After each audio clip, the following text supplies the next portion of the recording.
제14장. 또 내가 보니 보라, 어린 양이 시온산에 섰고 그와 함께 14만 4천이 서 있는데 그들의 이마에는 어린 양의 이름과 그 아버지의 이름을 쓴 것이 있더라. 내가 하늘에서 나는 소리를 들으니 많은 물소리와도 같고 큰 우레소리와도 같은데 내가 들은 소리는 검은 고 타는 자들이 그 검은 고를 타는 것 같더라. 그들이 보좌 앞과 내 생물과 장로들 앞에서 새 노래를 부르니 땅에서 속량함을 받은 14만 4천 밖에는 능히 이 노래를 배울 자가 없더라. 이 사람들은 여자와 더불어 더럽히지 아니하고 순결한 자라. 어린 양이 어디로 인도하든지 따라가는 자며 사람 가운데서 속량함을 받아 처음 익은 열매로 하나님과 어린 양에게 속한 자들이니 그 입에 거짓말이 없고 흠이 없는 자들이더라. 또 보니 다른 천사가 공중에 날아가는데 땅에 거주하는 자들 곧 모든 민족과 종족과 방언과 백성에게 전할 영원한 복음을 가졌더라. 그가 큰 음성으로 이르되 하나님을 두려워하며 그에게 영광을 돌리라. 이는 그의 심판의 시간이 이르렀음이니 하늘과 땅과 바다와 물들의 근원을 만드신 이를 경배하라.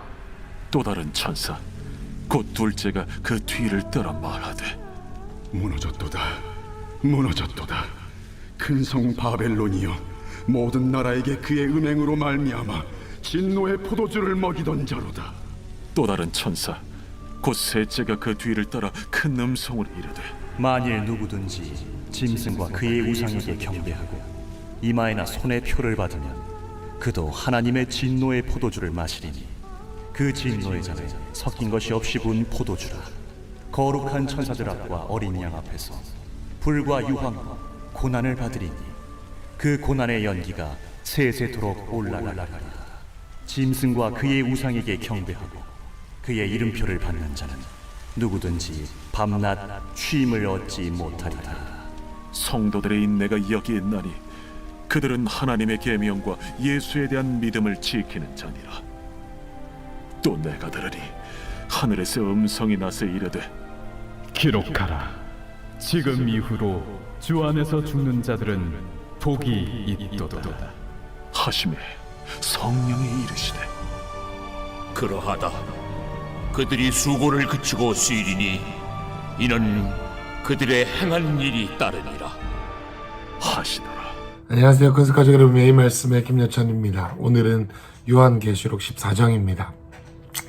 여러분, 어제는 우리가 이 두 짐승에 대한 얘기를 들으면서 이 두 짐승이 어떻게 주님의 교회를 핍박하고 죽이려 하는지에 대한 얘기를 보았습니다. 이 얘기는 어떻게요? 후반기 대환란이 일어나기 직전에 있었던 일이었습니다. 그래서 14장의 내용은 무슨 얘기냐면 이 미리 땡겨와가지고 어떤 얘기가 나오냐면 이 후반기 대환란이 끝나고 나서 있을 일들에 대해서 미리 말씀해 주시는 삽입환상이다 라고 볼 수 있습니다. 자, 보면은 또 내가 보니 라고 1절에 나와 있고요. 어린 양이 시온산에 섰고 그와 함께 14만 4천이 있다 이렇게 나오면서 쭉 나오는데 오늘 보면 크게 두 가지 부분인데 첫 번째 부분이 바로 이 14만 4천의 영광스러운 예배의 모습입니다. 자, 이 14만 4천은 우리가 이전에 봤던 것처럼 시험을 통과하고 환란을 통과한 믿음을 저버리지 않은 이 무리들을 뜻하는 상징적인 이야기입니다. 그때 제가 수요예배 때 설교했던 것처럼 숫자적인 개념이 아니라 상징적인 개념으로 우리가 이해해야 되고요. 그래서 그들의 이마에는 666의 인이 쳐지지 않았고 어린 양의 이름이신 예수 그리스도의 이름과 하나님 아버지의 이름이 인으로 쳐져 있습니다. 주님의 것이다 라는 것이죠. 주님의 소유된 백성이다 라는 것입니다. 여러분, 이 시험을 통과한 자들은 어떻게 하냐면 2절에 하늘에서 나는 소리를 듣고 하늘에 나는 소리를 내는데 이 소리가 많은 물소리와 같고 또 우레소리와도 같고 검은 고 타는 자들이 검은 고를 타는 것과도 같은 감미롭고 아름답고 많은 물소리처럼 강하고 능력 있는 말씀에 힘찬 목소리다, 뭐 이렇게 표현할 수 있습니다. 여러분 이 14만 4천은 이런 목소리를 가지고 무엇을 했냐면 3절부터 보좌 앞과 내 생물과 장로들 앞에서 새 노래를 부르고 있었습니다. 여러분 이 새 노래는요 14만 4천 말고는 부를 수 없었던 그러한 고백입니다. 여러분 이 새 노래다라는 것은 어떤 그 노래를 알면 뭐 정보라서 그 노래를 알아야 천국 간다 이런 게 아니라 시험과 환난을 통과하여 이긴 자들이 상징, 이긴 자들의 삶에서 나타내는 표본, 이긴 자들의 삶에 나타내는 어떤 예배의 스타일이다라고 볼 수가 있습니다. 여러분이 새 노래를 부르는 이 14만 4천 명들이 특징이 있는데 이것이 바로 이 첫 번째 환상의 오늘 크게 두 가지 환상을 볼 텐데 첫 번째 환상의 포인트입니다. 이 14만 4천 새 노래를 부르는 자는 어떤 자들이냐? 4절에 보면 여자와 더불어 더럽히지 아니하고 순결한 자. 우리가 잘 아는 것처럼 순결한 자, 여자는 무엇을 말합니까? 세상을 말하겠죠. 그러니 어제 두 짐승에 대한 얘기를 들었는데 두 적그리스도에게 신상에 절하지 않은 자, 세상에 살지만 세상에 소망을 두지 않는 하늘 소망을 가진 자를 뜻하고 또 어린 양이 어디로 인도하든지 따라가는 자. 어린 양이 누구십니까? 예수님이시겠죠. 여러분 14만 4천 명이 되려면 어떻게 합니까? 어린 양이신 예수님과 함께 동행해야 됩니다. 어딜 가든지 무엇을 하든지 우리 예수님과 동행하는 자들이 14만 4천 명이다라는 것이죠. 이 예수님에 대한 절대 신뢰가 있기에 그곳이 산속이든 그곳이 순교의 자리든 그곳이 사로잡혀서 고문을 당하는 자리든 환난과 어려움의 자리든 상관없이 그곳에 내가 예수님의 임재를 발견할 수만 있다면 그곳이 바로 어린 양을 따라가는 것이다 라는 것이죠. 또 사람 가운데 속량함을 받아 처음 익은 열매, 하나님과 어린 양께 속한 자들, 하나님께 어떤 순교의 제물로 하나님 앞에 흠 없이 드려진 삶의 예배로 받아진 제물들이다라는 것으로 볼 수 있고 또 5절에 그 입에 거짓말이 없고 흠이 없는 자들이다. 흠이 없다라는 것은 뭐냐면은 원어적으로 보면은 고범죄를 짓지 않는 자들이다. 흠이 있단 말은 뭐냐면 고정적으로 지속적으로 정기적으로 짓는 죄가 있다는 것이고 여기서 말하는 것은 거짓말하는 것입니다. 흠잡을 데가 없는 거짓말하지 않는 입에서 거짓말하지 않는 자. 여러분 성경에서 보면은 어떻게 거짓말하는 자들이 대부분이 천국에 가지 못한다라고 말했습니다. 거짓 증언하고 거짓된 말을 하는 자들. 자, 이것이 바로 첫 번째 1절에서 5절이 요한이 봤던 14장의 환상이었는데요.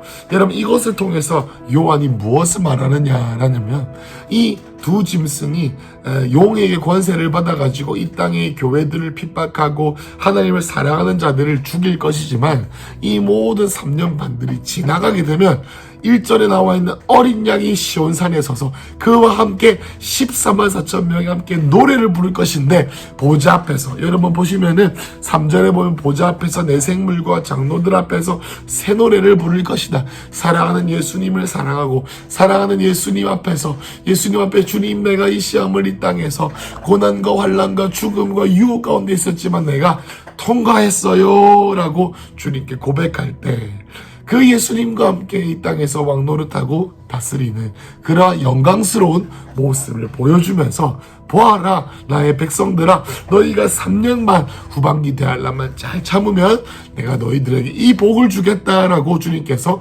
약속하시는 것이죠. 자 보겠습니다. 6절부터 또 다른 환상이 됐는데 약간 금방 말씀드렸던 것과 연결되기도 합니다. 자 6절부터 13절까지는요 13절까지가 또 두 번째 파트인데 여기서는 세 가지 종류의 복음을 전하는 천사들이 나타납니다. 여러분 6절부터 13절까지는 3명의 천사가 나타나서 복음을 전하는데 어떤 복음을 전하는지 보십시오. 예수 믿으면 천국 가다 뭐 이런 복음 아닙니다. 복음은 뭡니까? 복된 소식입니다. 소식을 전하는 거예요. 어떤 소식입니까? 보겠습니다. 내가 또 보니 다른 천사가 공중에 날아가는데 땅에 거주하는 자들 곧 모든 민족과 종족과 방언과 백성에게 전할 영원한 복음을 가졌어요. 그렇죠? 그 모든 족속들에게 전해야 되는 그 복음이 천사들이 가지고 막 전달하려고 하는 거예요. 근데 어떤 세 가지 종류의 복음인지 보겠습니다. 한 천사에 한 가지 복음을 전하거든요. 그러니 3명의 천사가 이곳에 나옵니다. 그가 큰 음성으로 이르되 7절에 하나님을 두려워하며 그에게 영광을 돌리라. 왜 영광을 돌리냐면 이는 그의 심판의 시간이 이르렀음이니 하늘과 땅과 바다의 물들의 근원을 만드신 이를 경배하라 라고 합니다. 여러분, 첫 번째 이 천사가 전달한 복음의 내용은 뭐냐면은 이 적그리스도와 두 짐승을 두려워하지 말고 주님만을 예배하고 주님만을 경배하라 라는 것입니다. 너희가 매매를 못할 수도 있고 적그리스도에게 잡혀서 죽을 수도 있고 고문을 당하고 부끄러움을 당할 수 있지만 그런 것을 두려워하지 말고 하나님만을 두려워해라 라는 것입니다. 왜냐하면 이 후반기 달라 3년 반을 잘 통과하면 예수님이 재림하실 것이고 그럴 것이니 적그리스도에게 신상에게 절하고 666 받지 말고 주님만을 예배하면서 높이 달 들리신 예수님만을 바라보고 주님만을 예배하고 주님만을 경배하고 마음속의 주인으로 주님만을 모셔라라는 것입니다. 여러분, 이 복음, 이것은 복음입니다. 복음. 예수님 믿으면 천국 가는 이것만 복음이 아니에요. 하나님 나라의 복음도 있고요. 또 구속의 복음도 있고요. 십자가의 복음도 있고요. 또 마지막 때의 복음도 있는 것입니다. 이 복음이 무엇입니까? 마지막 때 예배 받으실 이는 오직 주님이시다. 나의 문제, 나를 두렵게 하는 것이 아니라 오직 주님만이 나의 예배를 받기 합당하시다. 그렇게 말하면서 내 입으로만 말하는 것이 아니라 내 마음과 내 삶으로 주님이 나의 중심 되심을 고백한다라는 것이죠. 자, 그래서 첫 번째 복음이 무엇입니까? 그 하나님만을 두려워해라. 예수님께서 뭐라고 말씀하셨습니까? 너의 몸을 죽일 자들을 두려워하지 말고 너의 영을 죽일 그분을 두려워해라 라고 예수님께서 말씀하셨죠. 자, 이와 같이 그분에게만 영광을 돌라. 왜냐하면 그분의 심판의 때가 이 후반기 대환란이 지나면 다가올 것이기 때문이다 라는 거예요.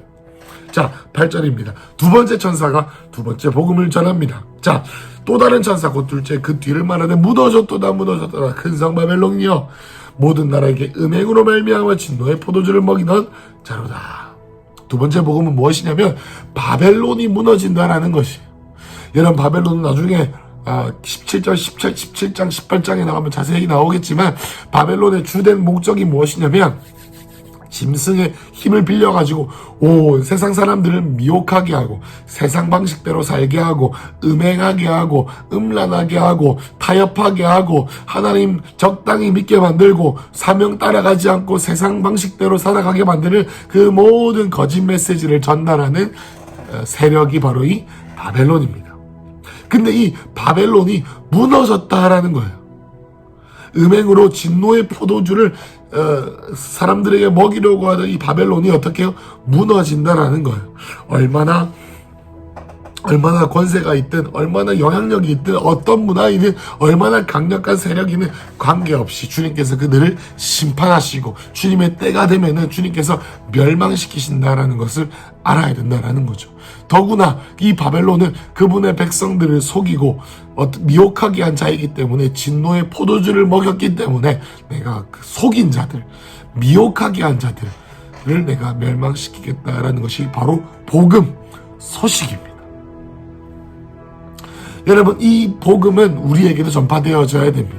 13. 그리고 또 다른 세 번째 복음이 무엇입니까? 곧 9절에 또 다른 천사 곧 셋째가 그 뒤를 따라 큰 음성으로 이르되 만일 누구든지 짐승과 그의 우상에게 경배하고 이마에나 손에 표를 받으면 그도 하나님의 진노의 포도주를 마시리니 그 진노의 잔에 섞인 것이 없이 부은 포도주라. 거룩한 천사들 앞과 어린 양 앞에서 불과 유황을 고난으로 받으리니. 자, 세 번째 복음은 무엇이냐면 자, 두 번째 복음의 대상이 뭐였습니까? 바벨론, 속이는 자들, 미혹하게 하는 자들이죠.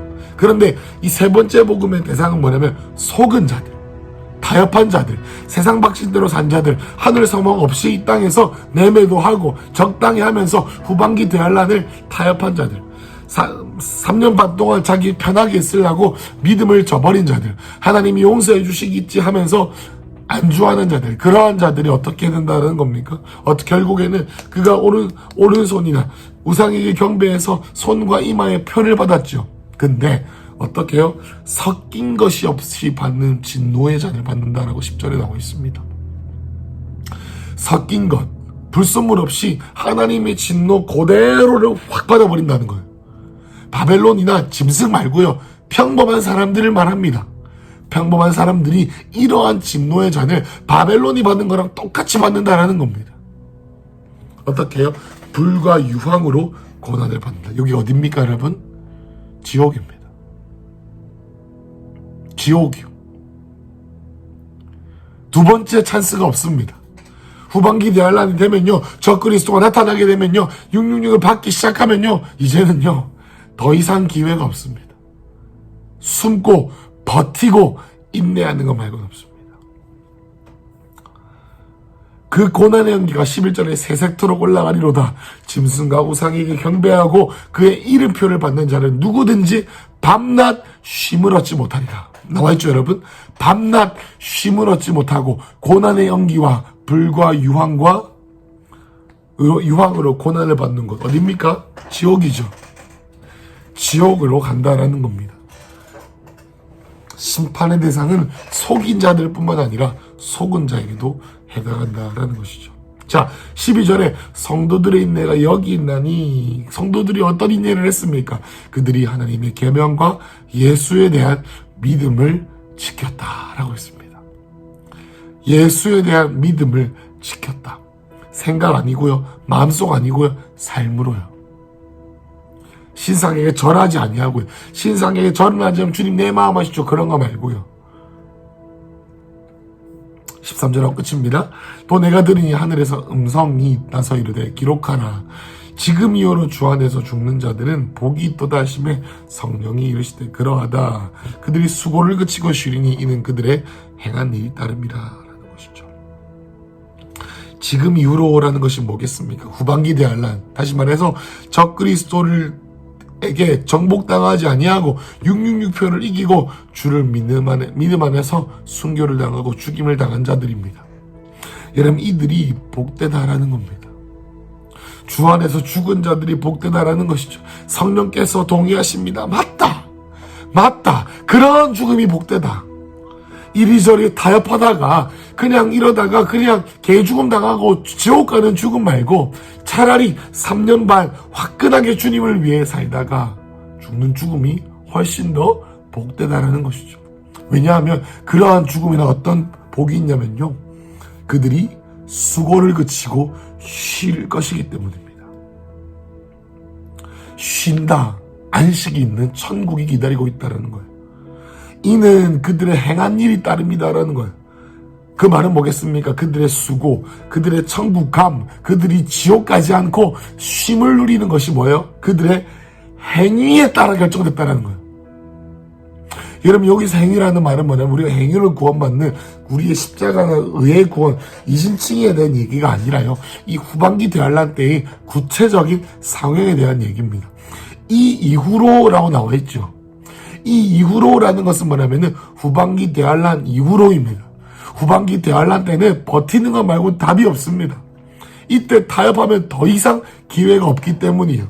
그런데 그들이 수고, 행한 일, 금신상에서 절하지 아니고 12절에 나와 있는 것처럼 하나님의 계명과 말씀을 읽고 지키고 예수와 어린 양을 따라가고 어린 양 여자들에게 몸을 더럽히지 아니하고 흠이 없이 거짓말하지 아니하고 정직하게 하나님을 따라가는 자들이 어떻게 된다는 겁니까? 그들의 행위에 따라서 수고에 합당한 평안을 누리겠다는 것입니다. 여러분, 24장 1절부터 13절을 마무리하면서 우리 함께 보면 좋겠습니다. 여러분, 이 말씀은 후반기 대환란에 대한 본격적인 이야기가 일어나기 전에 주님 우리에게 미리 말씀해 주시는 겁니다. 하늘에서 이루어진 것이 이 땅에서 이루어질 줄로 믿습니다. 하늘에서 이루어진 일이 이 땅 가운데 이루어질 것이에요. 이미 일어난 일입니다. 영적인 세계에서. 이제 이것들이 우리의 삶 가운데 장차 점진적으로 더 강하게 펼쳐질 것인데, 여러분, 우리가 기억해야 되는 것은 무엇이냐? 이때가 오기 전에 우리가 이 하늘에서 14만 4천의 자리에 들어가려면 지금부터 이 삶을 연습해야 되는데 어떤 거예요?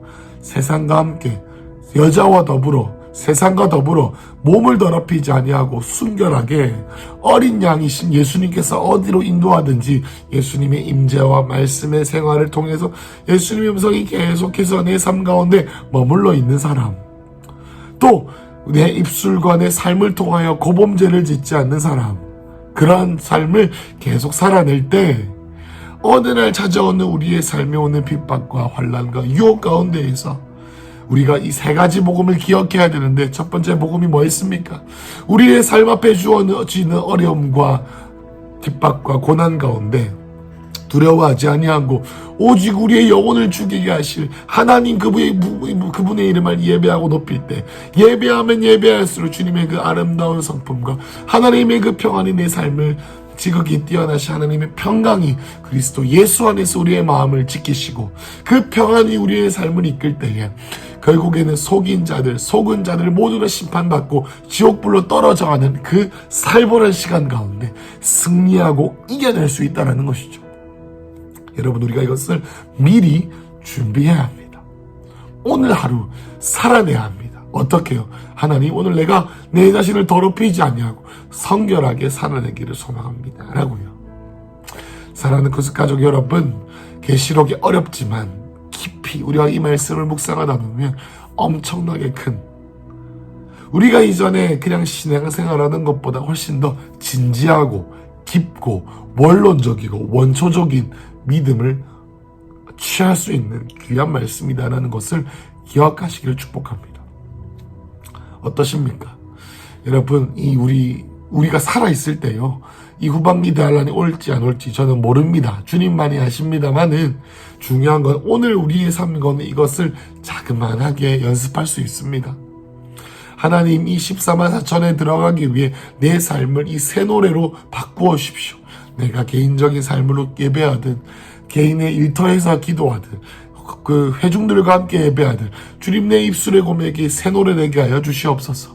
하나님, 또 모든 상황 가운데 내가 두려워할 분은 오직 주님이십니다 라고, 그리고 속은 자든 속인 자든 그 누구도 원망할 수 없고 모두 다 그의 행위에 따라 벌받고 영광을 받는다는 것을 우리는 꼭 기억해야 할 줄로 믿습니다. 그래서 오늘 하루 여러분과 저의 삶 가운데, 큰숙가족 모두의 삶 가운데 마지막 때 주님께서, 성령께서 말씀하시는 이것이 깨달아지는 은혜가 우리 모두에 있으시길 축복합니다. 기도하겠습니다.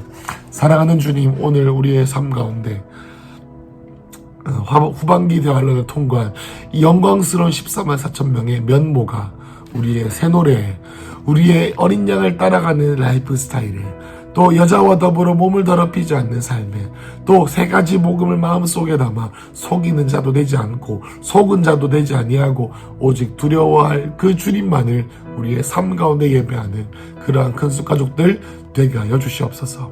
예수님 이름으로 기도했습니다.